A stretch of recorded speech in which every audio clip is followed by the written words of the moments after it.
ki e whawhakongatari e fumi whanua ai kai mai. Ka mosia he ka paka o ta whahi i whohe pasimulangi. Pio aki he whawhakongatari e fumi whanua ai kai mai.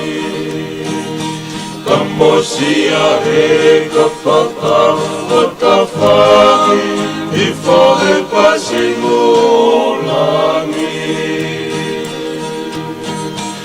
Auhia mei he kilukilua he ngaru e tōku tapu o niua.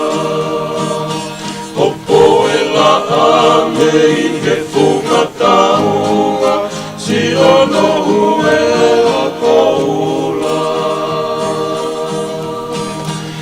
Auhia mei he kilukilua he ngaru e tōku tapu o niua.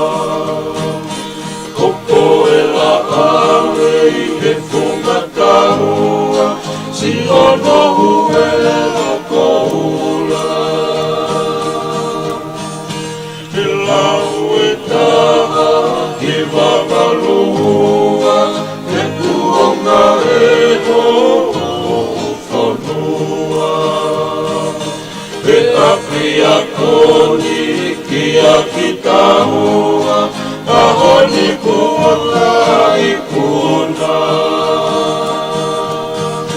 He lau e taha i wamalua he kuonga e no whanua. He api a koni ki a ki tahua a honi kuota i kuna.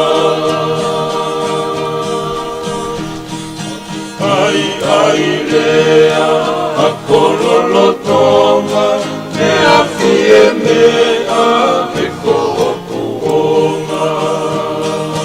Kolisi totuku he kei tolonga i o asi e me ai kona. Ai lea a kololo tonga me a fie mea he kohokuonga. Kolisi totuku he kei tolonga i o asi e me ai kona.